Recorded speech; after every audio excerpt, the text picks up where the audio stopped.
ધોરણ 12 કોમર્સ અર્થશાસ્ત્ર વિષયમાં પ્રકરણ 2 વૃદ્ધિ અને વિકાસના નિર્દેશકો, એમાં આપણે આગળ જીવનની ભૌતિક ગુણવત્તા આંકના નિર્દેશકની આપણે ચર્ચા કરી ગયા હતા, એના વિશે વાત કરી ગયા. હવે આજનો નવો પ્રશ્ન છે માનવ વિકાસનો આંક. બરાબર કે અહીંયા આગળ આર્થિક વિકાસને નક્કી કરતા નિર્દેશકો 4 કે જેમાં ચોથો નિર્દેશકની ચર્ચા આપણે કરીએ. આપણે માનવ વિકાસ આંક, જેને HDI હ્યુમન ડેવલપમેન્ટ ઇન્ડેક્સ તરીકે ઓળખવામાં આવે છે. તો અહીંયા આગળ વિકાસના જે અન્ય નિર્દેશકોની સરખામણીમાં આ માનવ વિકાસ આંક વધુ સ્વીકૃત અને અદ્યતન માનવામાં આવે છે. આ માનવ વિકાસ આંકની રચના 1990માં સંયુક્ત રાષ્ટ્ર વિકાસ કાર્યક્રમ UNDP એટલે કે યુનાઇટેડ નેશન ડેવલપમેન્ટ પ્રોગ્રામ, આ કાર્યક્રમમાં આ આંક તૈયાર કરવામાં આવ્યો હતો. આ માનવ વિકાસ આંક કારણ કે આર્થિક માપદંડોની સાથે બિન આર્થિક માપદંડ ઉપર વધુ ભાર મૂકવામાં આવ્યો છે.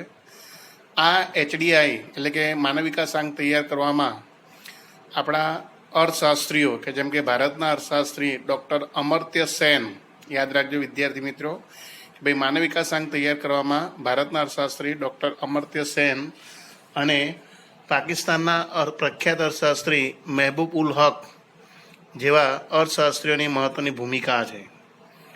બરાબર, જુદા જુદા દેશોમાં થતા વિકાસના પ્રયત્નોનું મૂલ્યાંકન કરીને આ આંક તૈયાર કરવામાં આવ્યો છે. 1990થી HDI એટલે કે માનવ વિકાસ આંકને માપવા માટે વિવિધ ન્યૂનતમ અને મહત્તમ મૂલ્યનો ઉપયોગ થતો હતો, જેમાં 2010માં સુધારા કરવામાં આવ્યા છે અને એને ધ્યાનમાં રાખીને આ માનવ વિકાસ આંક તૈયાર કરવામાં આવ્યો છે. તો આ માનવ વિકાસ આંક એટલે શું એનો ખ્યાલ આપણે જોઈએ. ફરી એકવાર યાદ રાખજો કે ભાઈ માનવ વિકાસ આંકની રચના તો કે વિકાસના જે અન્ય નિર્દેશકો છે એની તુલનામાં આ માનવ વિકાસ આંક ખૂબ જ આધુનિક એટલે કે અદ્યતન ગણવામાં આવે છે, વધુ સ્વીકૃત ગણવામાં આવે છે. માનવ વિકાસ આંકની રચના 1990માં સંયુક્ત રાષ્ટ્ર વિકાસ કાર્યક્રમ દ્વારા કરવામાં આવી.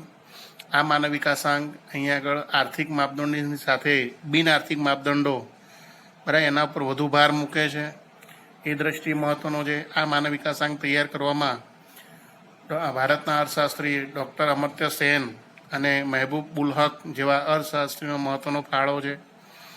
આ માનવ વિકાસ આંકની રચનામાં શિક્ષણ અને સ્વાસ્થ્ય જેવી સામાજિક કલ્યાણની બાબતોને ધ્યાનમાં લઈને સમાજની સાચી આર્થિક સ્થિતિ દર્શાવવામાં આવે છે અને તેથી જ આ આંક અન્ય આંકની તુલનામાં મહત્ત્વનો ગણવામાં આવે છે.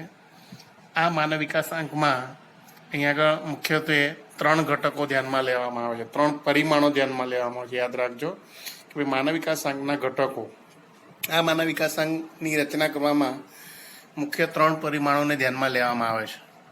3 પરિમાણો કયા કયા? તો કે સૌથી પહેલાં એક અપેક્ષિત આયુષ્ય, શિક્ષણ એટલે કે જ્ઞાન, અને બીજું છે જીવન ધોરણ. તો આમ જેમ આપણે PQLI આંકમાં પણ 3 ઘટકોને ધ્યાનમાં લીધા હતા, ત્યાં PQLIમાં આપણે જીવનની ભૌતિક ગુણવત્તા આંકમાં બરાબર એ શિક્ષણ, અપેક્ષિત આયુષ્ય અને બાળ મૃત્યુ દર, આ 3 ઘટકો હતા. તો અહીંયા HDIમાં એટલે કે માનવ વિકાસ આંકમાં અપેક્ષિત આયુષ્ય, જ્ઞાન એટલે કે શિક્ષણ અને સારું જીવન ધોરણ, આ 3 બાબતોને ધ્યાનમાં રાખીને માનવ વિકાસ આંકની રચના કરવામાં આવી છે. હવે આ 3 બાબતો જેમાં અપેક્ષિત આયુષ્ય એટલે શું? તો એની વ્યાખ્યા જે આપણે આગળ આપી ગયા એ પ્રમાણે કે ભાઈ બાળકના જન્મ સમયે તે કેટલા વર્ષનું આયુષ્ય ભોગવી શકશે તેવી અપેક્ષાને અપેક્ષિત આયુષ્ય તરીકે ઓળખવામાં આવે છે. તો અહીંયા આગળ આ માનવ વિકાસ આંકની રચનામાં આરોગ્યની સ્થિતિ સાથે સંકળાયેલ આ આયુષ્ય એ ધ્યાનમાં લેવામાં આવે છે. એના આધારે આંક માપવામાં આવતો હોય છે કે જો અપેક્ષિત આયુષ્ય 50 વર્ષથી ઓછું હોય તો દેશની વસ્તી તંદુરસ્તીથી વંચિત ગણાય છે, અને જેમ અપેક્ષિત આયુષ્યનો આંક ઊંચો તેમ આરોગ્યની સ્થિતિ સારી માનવામાં આવે છે. તો 2014માં ભારતમાં લોકોનું સરેરાશ આયુષ્ય 68 વર્ષ જેટલું હતું, જે અપેક્ષિત આયુષ્યનો આંક સામાજિક સિદ્ધિ દર્શાવે છે, એટલે કે આપણી સ્થિતિ સારી હતી એમ કહી શકાય છે. તો આમ સરેરાશ આયુષ્યને અહીંયા ધ્યાનમાં લેવામાં આવે છે. જેમ સરેરાશ આયુષ્ય ઊંચું તેમ દેશનો વિકાસ સારો એમ કહી શકાય છે. એ રીતે બીજો ઘટક છે, બીજો પરિમાણ છે જ્ઞાન શિક્ષણ. અહીંયા આગળ શિક્ષણને ધ્યાનમાં લેવામાં આવે છે. શિક્ષણનું પ્રમાણ જાણવા માટે અહીંયા આગળ બે મહત્વની બાબતોને ધ્યાનમાં લેવામાં આવે છે. બરાબર, અહીંયા આગળ શિક્ષણમાં શિક્ષિતોની ટકાવારી એટલે કે સાક્ષરતા દર ધ્યાનમાં લેવામાં આવે છે. સાક્ષરતા દરને પણ અહીંયા આગળ બે રીતે ધ્યાનમાં લેવામાં આવે છે કે ભાઈ 15 વર્ષ અને તેનાથી વધુ ઉંમરની વ્યક્તિના અક્ષર જ્ઞાનને ધ્યાનમાં લેવામાં આવે છે. તો આમ જ્ઞાનમાં બે બાબતોનો સમાવેશ થાય છે. કઈ બે બાબતો? તો કે એક સ્કૂલિંગના સરેરાશ વર્ષ અને બી સ્કૂલિંગના અપેક્ષિત વર્ષો, એ બે ધ્યાનમાં લેવામાં આવે છે. હવે સ્કૂલિંગના સરેરાશ વર્ષ એટલે અહીંયા આગળ એનો મતલબ એવો થતો હોય છે કે ભાઈ 15 વર્ષ શાળામાં જવા યોગ્ય વયની ઉંમરે બાળકો કેટલા પ્રમાણમાં શાળામાં જાય છે, બરાબર, તે દર્શાવતી બાબત જેને સ્કૂલિંગના સરેરાશ વર્ષ તરીકે ઓળખવામાં આવે છે. બરાબર, ફરી એકવાર કે ભાઈ શાળામાં જવા યોગ્ય વયની ઉંમરે કેટલા બાળકો શાળાઓમાં જાય છે તેની સરેરાશ એ સ્કૂલિંગના સરેરાશ વર્ષ તરીકે ધ્યાનમાં લેવામાં આવે છે. અને સ્કૂલિંગના અપેક્ષિત વર્ષ એમાં કે ભાઈ બાળક શાળામાં સરેરાશ કેટલા વર્ષ ગાળે છે તે આંકને આધારે સ્કૂલિંગના અપેક્ષિત વર્ષો ધ્યાનમાં લેવામાં આવે છે. તો એક આ બાબત યાદ રાખજો કે ભાઈ શિક્ષણ જ્ઞાન એમાં બે બાબતો ધ્યાનમાં લેવામાં આવે છે કે સ્કૂલિંગના સરેરાશ વર્ષ અને બી સ્કૂલિંગના અપેક્ષિત વર્ષ, કે જેમાં શાળામાં જવા યોગ્ય વયની ઉંમરે બાળકો શાળામાં કેટલા જાય છે તે દર્શાવતી બાબત એ સરેરાશ વર્ષ, શાળામાં સરેરાશ કેટલા વર્ષ અભ્યાસ કરે છે એ ધ્યાનમાં લેવામાં આવે છે. અને બીજું સ્કૂલિંગના અપેક્ષિત વર્ષ કે જેમાં કે ભાઈ શાળા કક્ષા માટે કેટલા વર્ષ અહીંયા આગળ દેશમાં નક્કી કરવામાં આવ્યા છે અને એના આધારે બાળકો શાળામાં કેટલા અભ્યાસ કરે છે એની સરેરાશ ધ્યાનમાં લેવામાં આવે છે. તો આમ શિક્ષણનું પ્રમાણ ધ્યાનમાં લેવામાં આવે છે. ટૂંકમાં 15 વર્ષથી વધુ ઉંમરના બાળકો કે જેને અહીંયા આગળ શિક્ષણ એટલે કે સાક્ષરતા દર તરીકે ઓળખવામાં આવે છે. આ જે અહીંયા આગળ માનવ વિકાસ આંક છે એ આંતરરાષ્ટ્રીય ધોરણે નક્કી કરવામાં આવે છે. એટલે અહીંયા આગળ જે સાક્ષરતા દર છે એ 15 વર્ષ કે તેથી વધુ વયની ઉંમરમાં બાળકોમાં કેટલું પ્રમાણ છે શિક્ષણનું એ ધ્યાનમાં લેવામાં આવે છે. એ દ્રષ્ટિએ અહીંયા આગળ શિક્ષણને ધ્યાનમાં લેવામાં આવે છે. ત્યારબાદ ત્રીજો ઘટક છે સારું જીવન ધોરણ. સારું જીવન ધોરણ, આ ઘટકની અંદર જીવન ધોરણ માપવા માટે માથાદીઠ રાષ્ટ્રીય આવકને ધ્યાનમાં લેવામાં આવતી હોય છે. કે ભાઈ જીવન ધોરણ એટલે શું? તો કે સારું જીવન ધોરણ એટલે શું? તો કે વ્યક્તિને જીવન જીવવા માટે મળતી સારી એવી સગવડતાઓ એ ધ્યાનમાં લેવામાં આવે છે. એટલે કે જો વ્યક્તિને સારી એવી સગવડતાઓ મળતી હોય તો એ સારું જીવન જીવી શકે છે અને આર્થિક વિકાસ દર ઊંચો જેમ કહી શકાય. કે સારી સગવડતામાં કોનો સમાવેશ થાય? કે જેમાં પીવાનું શુદ્ધ પાણી, આરોગ્યની સેવા, સેનિટેશનની સેવા, બાળ મૃત્યુ દર એટલે કે બાળ મૃત્યુ દરનું પ્રમાણ ઓછું હોય, એમ ઓછા વજનવાળા બાળકોની ટકાવારી એ સંખ્યા ઓછી હોય, માથાદીઠ દૈનિક કેલરી વધુ મળતી હોવી જોઈએ એટલે કે માથાદીઠ તમને પોષણયુક્ત આહાર મળતો હોવો જોઈએ, 5 વર્ષથી નીચેના બાળકોનો મૃત્યુ દરનું પ્રમાણ ખૂબ જ ઓછું હોવું જોઈએ, પ્રોટીન અને ચરબીની પ્રાપ્તિને જોવામાં આવે છે કે તમને જે ખોરાક પ્રાપ્ત થાય છે એમાં પ્રોટીનયુક્ત અને ચરબીયુક્ત ખોરાક કેટલા પ્રમાણ મળે છે, બરાબર. આ બાબતોને આધારે સારા જીવન ધોરણનો આધાર અહીંયા નક્કી કરવામાં આવતો હોય છે. અને આ સારા જીવન ધોરણનો આધાર કોના ઉપર? તો કે માથાદીઠ આવક ઉપર રહેલો હોય છે. જો અહીંયા આગળ દેશમાં સરેરાશ આવક એટલે કે રાષ્ટ્રીય આવક વધુ હોય તો એને કારણે લોકોની માથાદીઠ આવક પણ વધે છે અને માથાદીઠ આવક વધારે હોય ત્યારે લોકોનું જીવન ધોરણ પણ સુધરે છે. અને જીવન ધોરણ કઈ રીતે? તો કે માથાદીઠ આવક વધુ હોવાને કારણે લોકો આ બધી સુવિધાઓ પ્રાપ્ત કરી શકે તો એને કારણે બરાબર કે એમનું જીવન ધોરણ ઊંચું આવતું હોય છે, સારું જીવન ધોરણ હોઈ શકે છે. તો આમ સારા જીવન ધોરણની આ બધી બાબતોને ધ્યાનમાં રાખીને બરાબર કે એક આ ઘટક ધ્યાનમાં લેવામાં આવતો હોય છે. તો આમ આ માનવ વિકાસ આંકની રચનામાં અહીંયા આગળ આ 3 પરિમાણો અપેક્ષિત આયુષ્ય, જ્ઞાન અને સારું જીવન ધોરણ, આ 3 પરિમાણોને ધ્યાનમાં રાખીને માનવ વિકાસ આંકની રચના કરવામાં આવતી હોય છે, બરાબર. તો એ ફરી એકવાર યાદ રાખજો કે ભાઈ માનવ વિકાસ આંકના પરિમાણો કેટલા છે? તો કે 3: અપેક્ષિત આયુષ્ય, જ્ઞાન અને સારું જીવન ધોરણ. અપેક્ષિત આયુષ્ય કે જેમાં જન્મ સમયે વસ્તીનું અપેક્ષિત આયુષ્ય કેટલું છે એટલે કે બાળકોનું અપેક્ષિત આયુષ્ય કેટલું રહેશે ધ્યાનમાં રાખીને આ નક્કી કરવામાં આવતું હોય છે. જ્ઞાનમાં અહીંયા આગળ 15 વર્ષ કે તેથી વધુ એની વ્યક્તિઓમાં સાક્ષરતાનું પ્રમાણ ધ્યાનમાં લેવામાં આવે છે. અહીંયા આગળ 2 બાબતોનો સમાવેશ થતો હોય છે, સ્કૂલિંગના સરેરાશ વર્ષ અને સ્કૂલિંગના અપેક્ષિત વર્ષોને ધ્યાનમાં લેવામાં આવે છે. સારું જીવન ધોરણ એટલે કે જીવન જીવવા માટે મળતી સારી સુવિધાઓ કેટલા પ્રમાણમાં પ્રાપ્ત થાય છે, એ સુવિધાઓ મેળવવા માટે વ્યક્તિની માથાદીઠ આવકને ધ્યાનમાં લેવામાં આવતી હોય છે. આ માથાદીઠ આવકને અમેરિકન ડોલરમાં માપવામાં આવતી હોય છે. તો આવા 3 ઘટકોને આધારે માનવ વિકાસાંકની રચના કરવામાં આવતી હોય છે. હવે આ માનવ વિકાસાંક જે નક્કી કરવામાં આવે છે, તો આ માનવ વિકાસાંક કેવી રીતે નક્કી કરવામાં આવે છે? તો અહીંયા આગળ આ માનવ વિકાસાંક જે જીવનની ભૌતિક ગુણવત્તાંકની રચના કરી હતી એ પ્રમાણે જ આ 3 પરિમાણોનું સરખું મૂલ્ય ધ્યાનમાં રાખીને તેના આધારે એક ચોક્કસ આંક નક્કી કરવામાં આવે છે. એ આંકનું મૂલ્ય 1 આવે છે, બરાબર, એ 0 થી 1ની વચ્ચે હોય છે, એને માનવ વિકાસાંક તરીકે ઓળખવામાં આવે છે. તો જો ફરી એકવાર યાદ રાખજો કે ભાઈ અહીંયા આગળ 3 પરિમાણો કયા તો કે અપેક્ષિત આયુષ્ય, શિક્ષણ, જ્ઞાન અને સારું જીવન ધોરણ, આ 3 ધોરણોને આધારે ગણાતા HDI એટલે કે માનવ વિકાસાંકનું મહત્તમ મૂલ્ય 1 ગણવામાં આવતું હોય છે. આ માનવ વિકાસાંકનું મૂલ્ય 0 થી 1ની વચ્ચે હોય છે, બરાબર, એટલે કે 0 થી 1ની વચ્ચે ગણવામાં આવતું હોય છે. ઓછામાં ઓછું 0 અને વધુમાં વધુ 1ની વચ્ચે હોય છે, એ રીતે માનવ વિકાસાંક ગણવામાં આવતો હોય છે. બીજું કે જે દેશનો HDI એટલે કે માનવ વિકાસાંક 1ની નજીક હોય, એટલે કે જે દેશના માનવ વિકાસાંકનું મૂલ્ય આંક 1ની નજીક આવતું હોય તે દેશ વધુ વિકસિત ગણાય છે. તેનો HDI ઊંચા ક્રમે એને મળતો હોય છે, એનો માનવ વિકાસાંકની દ્રષ્ટિએ ક્રમ ઊંચો છે એમ કહી શકાતું હોય છે. અને જે દેશનો HDI એટલે કે માનવ વિકાસાંકનું મૂલ્ય 1થી દૂર હોય, એટલે કે 0ની નજીક આવતું હોય, તો ઓછો વિકસિત છે તેમ કહી શકાય છે. અને તેને માનવ વિકાસાંકની દ્રષ્ટિએ ક્રમ કેવો તો કે નીચો મળે છે. તો આમ વિશ્વમાં માનવ વિકાસાંકની દ્રષ્ટિએ બરાબર કે દેશોને આ રીતે તુલના કરવામાં આવતી હોય છે. જો 0ની નજીક આવતું હોય એનું મૂલ્ય તો એ દેશ ઓછો વિકસિત છે એમ કહેવાય છે, અને 1ની નજીક આવતું હોય તો આવા દેશોને વિકસિત તરીકે ઓળખવામાં આવે છે, અને એ રીતે એને ક્રમ ઊંચો આપવામાં આવતો હોય છે. તો અહીંયા આગળ વર્ષ 2014માં દુનિયાના 188 દેશોમાં માનવ વિકાસાંકની દ્રષ્ટિએ 188 દેશોને તૈયાર કરવામાં આવ્યા.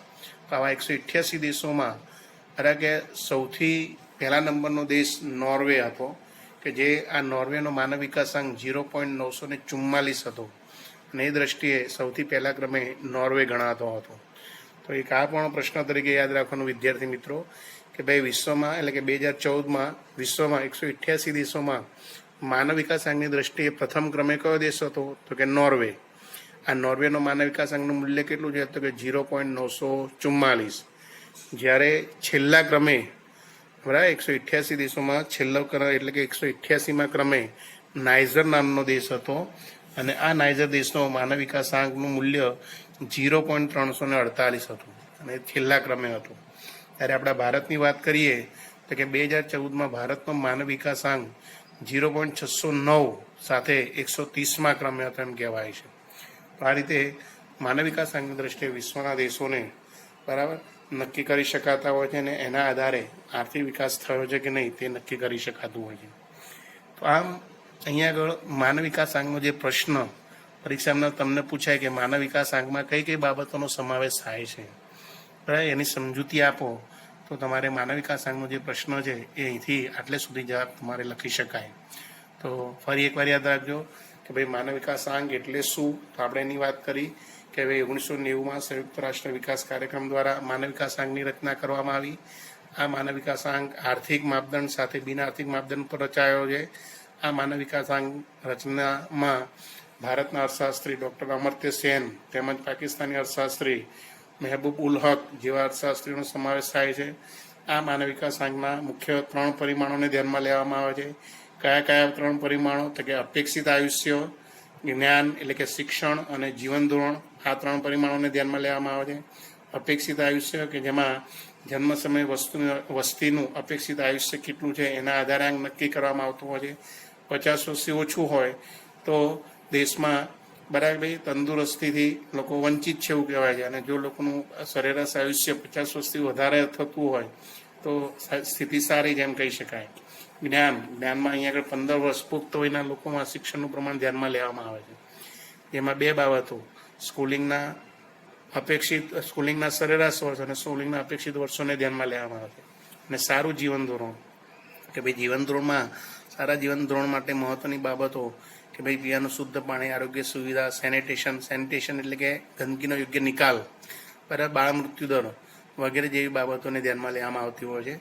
અહીંયા સારા જીવન ધોરણને માથાદીઠ આવક વડે નક્કી કરવામાં આવતું હોય છે. અને માથાદીઠ આવકનો આધાર, બરાબર, કે અહીંયા આગળ માથાદીઠ આવક એ શું છે તો કે અમેરિકન ડોલરમાં માપવામાં આવતી હોય છે. બીજું કે આમ આ ત્રણેય પરિમાણો એટલે કે અપેક્ષિત આયુષ્ય, જ્ઞાન અને સારું જીવન ધોરણ, આ ત્રણેય પરિમાણોને આધારે માનવ વિકાસાંકના મૂલ્ય નક્કી કરવામાં આવે છે. આ માનવ વિકાસાંકનું મૂલ્ય 0 થી 1ની વચ્ચે હોય છે. આ માનવ વિકાસાંકનું મહત્તમ મૂલ્ય 1 ગણાય છે. ઘણીવાર એક માર્કના પ્રશ્નમાં પૂછાય છે કે ભાઈ માનવ વિકાસાંકનું મહત્તમ મૂલ્ય કેટલું, તો 1 કહેવાય. અને જો તમને એક વાક્યમાં પ્રશ્ન પૂછે કે માનવ વિકાસાંકનું મૂલ્ય કેટલું, તો કે 0 થી 1ની વચ્ચે, એવું કહેવાય. તો કે જે દેશનો માનવ વિકાસાંક 1ની નજીક હોય તે વધુ વિકસિત દેશ કહેવાય છે, એને ક્રમ ઊંચો મળતો હોય છે. જે દેશનો માનવ વિકાસાંક 1થી દૂર હોય એટલે કે 0ની નજીક હોય એને ઓછો વિકસિત કહેવાય છે, એનો માનવ વિકાસાંકનો ક્રમ નીચો મળતો હોય છે. વર્ષ 2014માં આવા માનવ વિકાસાંકની દ્રષ્ટિએ 188 દેશો હતા, જેમાં માનવ વિકાસાંકની દ્રષ્ટિએ નોર્વે સૌથી પહેલા નંબરનો દેશ ગણાતો હતો, જેનો માનવ વિકાસાંક 0.944 હતો. જ્યારે ભારતનો માનવ વિકાસાંક 0.609 સાથે 130મા ક્રમે હતો. અને સૌથી છેલ્લા ક્રમે નાઇજર નામનો દેશ છે, જે 188મા ક્રમે 0.348 માનવ વિકાસાંક ધરાવે છે. તો અહીંયા સુધી આ માનવ વિકાસાંકની રચના એટલે કે એમાં કઈ કઈ બાબતોનો સમાવેશ થાય છે એવો પ્રશ્ન પૂછાય તો અહીંયા જવાબ લખવો રહ્યો. ત્યારબાદ આગળનો મુદ્દો છે કે ભાઈ માનવ વિકાસાંકનું મહત્વ શું છે, ઇમ્પોર્ટન્સ શું છે, એ રીતે પ્રશ્ન પૂછાય તો માનવ વિકાસાંકનું મહત્વ જે અલગ પ્રશ્ન 2 ગુણમાં પૂછાતો હોય છે, તો આ માનવ વિકાસાંકનું મહત્વ આપણે સમજી લઈએ. એના 6 મુદ્દા અહીંયા આવ્યા છે. ભાઈ માનવ વિકાસના આંકનું ઇમ્પોર્ટન્સ શું છે, તો કે માનવ વિકાસાંક નીચેની 6 બાબતોની દ્રષ્ટિએ મહત્વનો ગણાય છે. જેમ આપણે કીધું કે ભાઈ રાષ્ટ્રીય આવક અને માથાદીઠ આવક આ બંને નિર્દેશકો મર્યાદિત બન્યા, જેના કરતાં જીવનની ભૌતિક ગુણવત્તા અંગે ચડિયાતો હતો. કેમ? કારણ કે જીવન જીવવા માટેની ગુણવત્તાઓનો ધ્યાનમાં લે છે. હવે એના કરતાં પણ આ માનવ વિકાસાંક એ ચડિયાતો ગણાય છે. તો કે કઈ દ્રષ્ટિએ ચડિયાતો ગણાય છે, કઈ દ્રષ્ટિએ મહત્વ ધરાવે છે, તો એ બાબત આપણે સમજાવવાની. તો કે માનવ વિકાસાંક નીચેની 6 બાબતોની દ્રષ્ટિએ મહત્વનો ગણાય છે. કે ભાઈ આર્થિક વિકાસમાં આ માનવ વિકાસાંકના માપદંડમાં માત્ર આર્થિક નહીં પરંતુ સામાજિક કલ્યાણના શિક્ષણ, આરોગ્ય જેવા માપદંડનો પણ સમાવેશ કરવામાં આવે છે. તેથી તે પરિપૂર્ણ માપદંડ તરીકે ઓળખાતો હોય છે. તે કાંઈ પહેલો મુદ્દો યાદ રાખવાનો કે ભાઈ માનવ વિકાસાંક એ માત્ર આર્થિક બાબતો જ નહીં પરંતુ અહીંયા સામાજિક બાબતો, સામાજિક કલ્યાણની બાબતો જેવી કે શિક્ષણ, આરોગ્ય જેવી બાબતોને ધ્યાનમાં લે છે. તેથી આ પરિપૂર્ણ આંક તરીકે ગણાતો હોય છે. બીજું કે ભાઈ માનવ વિકાસાંક આર્થિક નીતિ ઘડનારાઓને સૂચવે છે કે આર્થિક વિકાસ સાધન છે અને માનવ કલ્યાણ અંતિમ ઉદ્દેશ છે. બરાબર, એટલે કે એનો મતલબ કે ભાઈ કોઈ પણ દેશમાં આર્થિક વિકાસ થાય તો જ માનવ કલ્યાણ સાધી શકાતું હોય છે. બરાબર, એ એના આધારે નક્કી કરી શકાતું હોય છે, તો કે માનવ વિકાસાંકના આધારે નક્કી કરી શકાતું હોય છે. અને એટલા માટે અહીં આગળ કોઈ પણ દેશ માટે માનવ કલ્યાણ એ અંતિમ ઉદ્દેશ ગણાય છે. અને આ માનવ કલ્યાણને સિદ્ધ કરવા માટે બરાબર કે આર્થિક વિકાસ એ સાધન છે અને આર્થિક વિકાસ થવો એ જરૂરી છે. એ આર્થિક વિકાસને ધ્યાનમાં લેવા માટે આ માનવ વિકાસાંકનો ખ્યાલ સમજવો જરૂરી હોય છે. બીજું કે અહીં આગળ આ માનવ વિકાસાંક એ શું છે, તો એક તમને સૂત્ર તરીકે બતાવવામાં આવે છે કે કોઈ પણ દેશની સાચી પ્રગતિ શું છે, કે કોઈ પણ દેશની સાચી પ્રગતિ એ દેશની આર્થિક પ્રગતિ વત્તા સામાજિક પ્રગતિ. એટલે કે આર્થિક વિકાસ પણ થવો જોઈએ, સાથે સાથે દેશના લોકોનો સામાજિક વિકાસ પણ થવો જોઈએ, સામાજિક પ્રગતિ પણ થવી જોઈએ, તો જ એ દેશની સાચી પ્રગતિ, સાચો વિકાસ કહી શકાય છે. એ બાબત આ માનવ વિકાસાંક દ્વારા સમજી શકાતી હોય છે. બીજું કે માનવ વિકાસાંકનો અંગ વિધેયાત્મક છે. બરાબર, અહીંયા HDI વધે તેનો અર્થ દેશમાં શિક્ષણ અને આરોગ્યની સ્થિતિ સારી, સુધરી રહી છે એમ કહી શકાતું હોય છે. તો આ રીતે માનવ વિકાસાંકની દ્રષ્ટિએ અહીંયા શિક્ષણ અને આરોગ્યની સ્થિતિને આધારે જ અહીંયા આગળ સ્થિતિ સારી છે કે નહીં જાણી શકાતું હોય છે.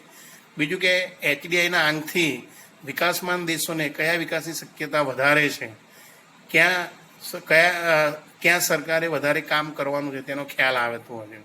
હવે આ માનવ વિકાસાંકના દ્વારા અહીંયા આગળ સરકારને ખ્યાલ આવતો હોય છે કે ભાઈ ચાલો કે ભાઈ શિક્ષણ ક્ષેત્રે વધુ કામ કરવાનું છે, સારું જીવન ધોરણ સુધરે એટલા માટે અહીંયા આગળ સરકારે વધુ પ્રયત્નો કરવાના છે. કે અપેક્ષિત આયુષ્ય વધે એ માટે આરોગ્ય આવશ્યક સેવાઓની દ્રષ્ટિએ કામ કરવાનું છે. બરાબર, એ વિકાસની શક્યતા અહીંયા આગળ સરકારને જાણી શકાતી હોય છે અને એ દિશામાં સરકાર આગળ પગલાં લઈ શકે છે એવો ખ્યાલ આ માનવ વિકાસ આંકને આધારે આવતો હોય છે. અને આમ માનવ વિકાસ આંક જે ખ્યાલ છે એ વધારે પ્રગતિશીલ ગણવામાં આવે છે. બરાબર, કે જે આગળના જે નિર્દેશકો છે એની તુલનામાં માનવ વિકાસ આંક વધારે પ્રગતિશીલ ગણવામાં આવે છે. તો આમ આ માનવ વિકાસ આંકની અહીંયા આગળ 6 બાબતો એ મહત્વની બાબતો તરીકે ઓળખાય છે.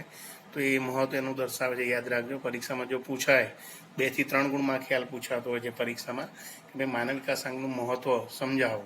તો કે માનવ વિકાસ આંકનું મહત્વ 6 બાબતો છે કે ભાઈ માનવ વિકાસ આંક માપદંડ માત્ર આર્થિક નહીં પરંતુ સામાજિક કલ્યાણ, શિક્ષણ અને આરોગ્ય જેવા માપદંડોનો સમાવેશ થાય તેથી તે પરિપૂર્ણ ગણવામાં આવતો હોય છે. માનવ વિકાસ આંક બરાબર કે આર્થિક વિકાસ સાધન છે અને માનવ કલ્યાણ અંતિમ ઉદ્દેશ છે એવું સૂચવે છે. માનવ વિકાસ આંક સાચી પ્રગતિ એટલે કે આર્થિક પ્રગતિ વત્તા સામાજિક પ્રગતિ થઈ હોય તો જ સાચી પ્રગતિ થાય છે એવું જ સમજાવે છે. માનવ વિકાસ આંકનો ખ્યાલ વિધેયાત્મક છે. બીજું કે માનવ વિકાસ આંક વિકાસમાન દેશોને વિકાસની શક્યતા ક્યાં વધારે છે બરાબર અને કઈ દ્રષ્ટિએ કામ કરવાનું એનો ખ્યાલ આવી શકે છે અને આ માનવ વિકાસ આંક વધારે પ્રગતિશીલ છે એવું કહી શકાય. આ એનું મહત્વ જે અલગ પ્રશ્ન તરીકે અહીંયા આગળ તમે લખી શકો જે 2 થી 3 ગુણમાં પૂછાતું હોય છે. ત્યાર પછી અહીંયા આગળ માનવ વિકાસ આંકની મર્યાદાઓ, જેમ આપણે જોયું હતું કે ભાઈ રાષ્ટ્રીય આવકનો નિર્દેશક એ પણ મર્યાદા ધરાવે છે, માથાદીઠ આવકનો નિર્દેશક પણ મર્યાદા ધરાવે છે, જીવનની ભૌતિક ગુણવત્તા આંક એ પણ મર્યાદા ધરાવે છે. તો એ દ્રષ્ટિએ અહીંયા આગળ માનવ વિકાસ આંક પણ મર્યાદા ધરાવે છે, પણ માનવ વિકાસ આંકની મર્યાદાઓ ખૂબ જ ઓછી છે. અહીંયા આગળ માનવ વિકાસ આંક પણ 3 પ્રકારની મર્યાદાઓ ધરાવે છે. અહીંયા જો 5 ગુણનો પ્રશ્ન પૂછાય કે ભાઈ માનવ વિકાસ આંક એટલે શું, માનવ વિકાસ આંકનો ખ્યાલ સમજાવો, તો એમાં તમારે આ મર્યાદાઓને મહત્વ લખવું પડે. તો મર્યાદાઓ સમજી લો, 3 જ મર્યાદાઓ છે. તો કે સૌથી પહેલાં કે ભાઈ માનવ વિકાસ આંકમાં 3 જ સામાજિક નિર્દેશકોનો સમાવેશ કરાયો છે જે ઓછા છે. બીજા સામાજિક નિર્દેશકોનો સમાવેશ કરવો જોઈતો હતો. અહીંયા આગળ અર્થશાસ્ત્રીઓ અહીંયા આગળ 3 જ કે ભાઈ શિક્ષણ, આરોગ્ય અને જીવન ધોરણનો જ સમાવેશ કરાયો છે. એ સિવાય અન્ય જે સામાજિક બાબતો છે એ ધ્યાનમાં લેવા જોઈતી હતી એમ કહેવા માગે છે કે ભાઈ અહીંયા આગળ શિક્ષણ, આરોગ્ય સિવાય ભાઈ માનવીના જીવનને સ્પર્શતી રહેઠાણ છે બરાબર, ત્યારબાદ વાહન વ્યવહાર જેવી સુવિધાઓ છે, સંદેશાવ્યવહાર જેવી સુવિધાઓ છે બરાબર, આ ઉપરાંત કપડાં છે, આવી અન્ય બાબતોને બરાબર ધ્યાનમાં લેવા જોઈતી હતી. એવા બાબતોનો નિર્દેશક તરીકે ધ્યાનમાં લઈને અભ્યાસ કર્યો હતો વધુ સારો આ નિર્દેશક બને તેમ કહેવા માગે છે. એટલે અહીંયા આગળ માત્ર 3 જ નિર્દેશકોનો સમાવેશ કરાયો છે. એક એની મર્યાદા છે. બીજું કે માનવ વિકાસ આંકમાં 3 પરિબળોને સરખું મહત્વ અપાયું છે. ખરેખર 3 જુદી જુદી પરિસ્થિતિમાં જુદું જુદું મહત્વ ધરાવતા હોય છે. તો કે આ નિર્દેશકની એક આ મર્યાદા છે કે ભાઈ અહીંયા આગળ શિક્ષણ એટલે કે જ્ઞાન, અપેક્ષિત આયુષ્ય અને સારું જીવન ધોરણ, આ 3 પરિમાણોને એક સરખું મહત્વ અપાયું છે. પણ આ 3 એમની જુદી જુદી પરિસ્થિતિમાં જુદું જુદું મહત્વ ધરાવતા હોય છે. તેથી અહીંયા 3ને એક સરખું મહત્વ આપી શકાય નહીં. એ દ્રષ્ટિએ એક આ મર્યાદા ધરાવે છે. માનવ વિકાસનો આંક નિરપેક્ષ સ્થિતિ દર્શાવતો નથી. કોઈ એક દેશ અન્ય દેશની તુલનાએ કયા સ્થાને છે તે દર્શાવવામાં આવે છે, જેમાં સાપેક્ષ પ્રગતિ જ દર્શાવાય છે બરાબર. તો કે અહીંયા આગળ આર્થિક વિકાસ સાપેક્ષ સ્થિતિ દર્શાવે છે. આર્થિક વિકાસની સાપેક્ષ સ્થિતિ અહીંયા HDI દ્વારા જાણી શકાતી હોય છે. નિરપેક્ષ એટલે કે એક દેશની તુલના બીજા દેશ સાથે કરવી હોય તો એ બીજા દેશ સાથે કઈ કઈ રીતે તુલનાત્મક રીતે અભ્યાસ કરવામાં થોડી મુશ્કેલી અનુભવાતી હોય છે. આ રીતે નિરપેક્ષ સ્થિતિ દર્શાવતો નથી, સાપેક્ષ સ્થિતિ દર્શાવે છે કે એક દેશની તુલનામાં બીજો દેશ કઈ સ્થિતિમાં આગળ છે, કેવી રીતે આગળ છે એ સ્થિતિ અહીંયા સમજાવતો હોય છે. પણ અંદરની જે વાસ્તવિક પરિસ્થિતિ છે એ બાબતો આ નિર્દેશક દ્વારા સમજાવી શકાતી નથી. તો આમ માનવ વિકાસ આંકની આ 3 મર્યાદાઓ છે. તો યાદ રાખજો ફરી એકવાર, ભાઈ HDI માત્ર 3 જ સામાજિક નિર્દેશકોનો સમાવેશ કરાયો છે જે ઓછા છે. આ સિવાય અન્ય નિર્દેશકોનો સમાવેશ કરવો જોઈતો હતો. માનવ વિકાસ આંકમાં 3 પરિબળોને એક સરખું મહત્વ આપવામાં આવ્યું છે. આ 3 પરિબળોનું મહત્વ એક સરખું હોઈ શકે નહીં. અને ત્રીજી બાબત છે, માનવ વિકાસ આંક નિરપેક્ષ સ્થિતિ દર્શાવતો નથી, તે સાપેક્ષ પ્રગતિ જ દર્શાવે છે.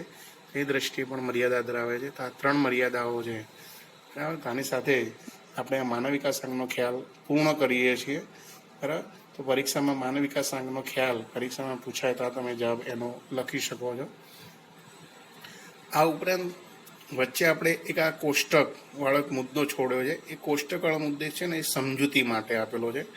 ઘણી વખત પરીક્ષામાં તમને એમાંથી ટૂંકા પ્રશ્નો પૂછાઈ શકે એટલા માટેના પોઈન્ટ છે કે ભાઈ 2015નો માનવ વિકાસ આંકનો અહેવાલ અને વિશ્વના દેશો કે જેમ વિશ્વમાં માનવ વિકાસ આંકની દ્રષ્ટિએ 2015માં અભ્યાસ કરવામાં આવેલો કે જેમાં જુદા જુદા દેશોમાં માનવ વિકાસ આંકની દ્રષ્ટિ સ્થિતિ શું હતી એની અનુસૂચિ તમને અહીંયા દર્શાવી છે કે જુદા જુદા દેશો એટલે કે દુનિયાના જે વિકસિત દેશો અને વિકાસમાન દેશો કે અહીંયા જોઈ શકો છો કે નોર્વે માનવ વિકાસ આંકની દ્રષ્ટિએ 0.944 આંક ધરાવતો હતો, પહેલા નંબરનો દેશ હતો અને માથાદીઠ આવક એની જો કે $64,992, ત્યારે ત્યાંના લોકોનું અપેક્ષિત આયુષ્ય 81.6 વર્ષનું હતું.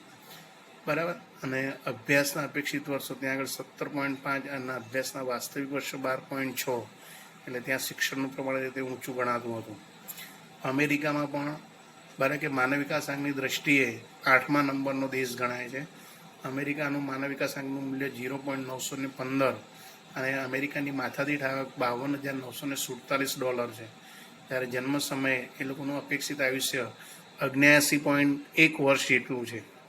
બરાબર. જે નોર્વે કરતાં ઓછું છે. ચીન એ વિકાસમાન દેશ તો કે 0.727 માનવ વિકાસ આંકના મૂલ્ય સાથે 90મા ક્રમે છે અને એનું માથાદીઠ આવક $12,547, જ્યારે 75.8 વર્ષ એનું સરેરાશ આયુષ્ય છે. ત્યારબાદ આપણા ભારતની વાત કરીએ તો કે ભારત 0.609 માનવ વિકાસ આંક ધરાવે છે અને એનું ક્રમ 130મો છે, જે $5,497 માથાદીઠ આવક ધરાવે છે, ખૂબ જ ઓછી છે. આમ આપણે જોઈ શકીએ છીએ વિકસિત એવા નોર્વે, અમેરિકા અને વિકાસવાન એવા ચીન કરતાં ભારતની માથાદીઠ આવક ખૂબ જ નીચી છે અને તેથી માનવ વિકાસ આંકની દ્રષ્ટિએ પણ આપણે ખૂબ જ પાછળ છે. 130મો નંબર છે આપણો અને આપણા ભારતના લોકોનું સરેરાશ આયુષ્ય 68 વર્ષનું છે. ત્યારે આપણાથી ઓછો માનવ વિકાસ આંક ધરાવતા એવા પાકિસ્તાન તો કે જેની 0.538 માનવ વિકાસ આંક છે અને એનો ક્રમ 147મો, ત્યારે માથાદીઠ આવક $4,866, 66.2 વર્ષનું સરેરાશ આયુષ્ય ધરાવે છે. ત્યારે વિશ્વમાં જે 188 દેશોમાં છેલ્લા ક્રમે આવતો દેશ નાઇજર એ આફ્રિકા ખંડમાં આવેલો દેશ છે કે જેનું માનવ વિકાસ આંક 0.348 છે અને એની માથાદીઠ આવક $908 છે અને ત્યાંના લોકો 61.4 વર્ષનું સરેરાશ આયુષ્ય ધરાવે છે. આ રીતે વિશ્વના દેશો જે અહીંયા તુલના કરવામાં આવી છે અને એના પરથી અહીંયા આગળ તમને તારણો આપ્યા છે. તો અહીંયા આગળ આ જે લિસ્ટ આપ્યું છે, જે કોષ્ટક આપ્યું છે, એના આધારે તો કે સૌથી વધુ માનવ વિકાસ આંક ધરાવતા રાષ્ટ્રો કેટલા છે તો કે દુનિયામાં 1 થી 49 રાષ્ટ્રો એ સરેરાશ માનવ વિકાસ આંકનું મૂલ્ય 0.890 સુધીનું ધરાવતા હોય છે. વધુ માનવ વિકાસ આંક ધરાવતા રાષ્ટ્રો કેટલા છે તો કે 50 થી 150 રાષ્ટ્રો છે, 105 રાષ્ટ્રો છે. સરેરાશ એમની 0.735 માનવ વિકાસ આંક છે. ત્યારે મધ્યમ માનવ વિકાસ આંક ધરાવતા રાષ્ટ્રો 106 થી 143 રાષ્ટ્રો, જે સરેરાશ 614 માનવ વિકાસ આંક મૂલ્ય ધરાવતા હોય છે. જ્યારે નીચો માનવ વિકાસ આંક ધરાવતા રાષ્ટ્રો 144 188 રાષ્ટ્રો, સરેરાશ 0.493 HDI ધરાવે છે. તો આ વિશ્વના 188 દેશો છે અને માનવ વિકાસ આંકની દ્રષ્ટિએ 4 વિભાગમાં વહેંચવામાં આવ્યા છે. સૌથી વધુ માનવ વિકાસ આંક ધરાવતા રાષ્ટ્રો એટલે 1 થી 49, વધુ માનવ વિકાસ આંક ધરાવતા રાષ્ટ્રો એટલે 50 થી 105, મધ્યમ માનવ વિકાસ આંક ધરાવતા રાષ્ટ્રો 106 થી 143 અને નીચો માનવ વિકાસ આંક ધરાવતા રાષ્ટ્રો 144 188. એમાં આપણે ભારત તમે જોઈ શકો છો, એના પરથી તારણો આપ્યા છે કે ભાઈ 2014માં માનવ વિકાસ આંકની દ્રષ્ટિએ 0.944 આંક સાથે નોર્વે પ્રથમ નંબરે હતો, જ્યારે ભારતનો માનવ વિકાસ આંક 0.609 છે, તો આથી એનું 130મું સ્થાન ધરાવે છે. એટલે આપણે મધ્યમ માનવ વિકાસ આંક ધરાવતા દેશોમાં આપણે આવીએ છીએ. ત્યારે ભારતના HDI વર્ગીકરણમાં મધ્યમ માનવ વિકાસ આંક ગ્રુપમાં સમાવેશ થાય છે અને 2015માં છેલ્લા ક્રમે આફ્રિકા ખંડમાં આવેલ 348ના ક્રમે નાઇજરનું સ્થાન છે. તો આ એક આ માહિતી જાણવા માટેની છે અને ક્યારેક આ રીતે પ્રશ્ન 2 ગુણમાં પૂછાય તો આવા ટૂંકા જે આંકડાકીય માહિતી ધરાવતા જે વિકલ્પોમાં પ્રશ્ન આવતા તે જાણવા માટે કોષ્ટક અને એની નીચે આપેલા તારણો તૈયાર કરવા જરૂરી છે. હવે આની સાથે અહીંયા આગળ આપણું પ્રકરણ પણ પૂરું થાય છે. આપણે આજે માનવ વિકાસાંકનો અર્થ, માનવ વિકાસના 3 ઘટકો અને માનવ વિકાસાંકનું મહત્વ, માનવ વિકાસાંકની મર્યાદાઓ, આ બધી ચર્ચા કરી. હવે આ પ્રકરણમાં એનું સ્વાધ્યાય કાર્ય છે. જે સ્વાધ્યાય કાર્ય અહીંયા આગળ લગભગ આપણે બધું જ આવી ગયું છે. અહીંયા આગળ આપણી જે બોર્ડની બ્લુપ્રિન્ટ પ્રમાણે બરાબર કે સૌથી પહેલાં વિકલ્પો, તો કે અહીંયા તમને જુદા જુદા 8 વિકલ્પો આપેલા છે. 10 વિકલ્પો આપેલા છે, 10 વિકલ્પો આવડે એવા છે. બરાબર, એક વાક્યના પ્રશ્નો, જે દરેક પ્રશ્નોની ચર્ચા આપણે થઈ ગઈ છે. બરાબર, આ ઉપરાંત ટૂંકા પ્રશ્નો છે, એ પ્રશ્નો પણ તમે જોઈ શકો છો, જે પરીક્ષામાં 2 ગુણમાં પૂછાતા હોય છે. મુદ્દાસર પ્રશ્નો જે પરીક્ષામાં 3 ગુણમાં પૂછાતા હોય છે. આપણે દરેક પ્રશ્નની ચર્ચા કરી છે, તમે જોઈ શકો છો. અને દરેક પ્રશ્ન આ રીતે અલગ અલગ લખી અને તૈયાર કરી જવા છેલ્લે 5 ગુણના પ્રશ્નો આપ્યા છે. જેમાં આર્થિક વૃદ્ધિ અને આર્થિક વિકાસનો તફાવત, જે આપણે આગળ ઉદાહરણ સાથે સમજાયો. આર્થિક વિકાસના નિર્દેશક તરીકે જીવનની ભૌતિક ગુણવત્તાંક, એના વિશે પણ આપણે ચર્ચા કરી ગયા. આજે આપણે માનવ વિકાસાંક કઈ કઈ બાબતોનો સમાવેશ થાય છે એની સમજૂતી એ 5 ગુણમાં આપણે સમજાય આખો પ્રશ્ન. પછી બીજું, તમે આ PQR અને HDIની તુલના, એટલે કે માનવ વિકાસાંક અને જીવનની ભૌતિક ગુણવત્તાંક, આ બંને વચ્ચેની તુલના કરવાની, એટલે કે તફાવતની દ્રષ્ટિએ. અને એમાં શ્રેષ્ઠ કોણ છે, શા માટે, એ જવાબ તમે તૈયાર કરવાનો છે આમાંથી. બરાબર, અને આર્થિક વિકાસના નિર્દેશકો જે 4 આપણે સમજાયા. આ રીતે આખું પ્રકરણ આપણે અહીંયા આગળ પૂર્ણ કરીએ છીએ.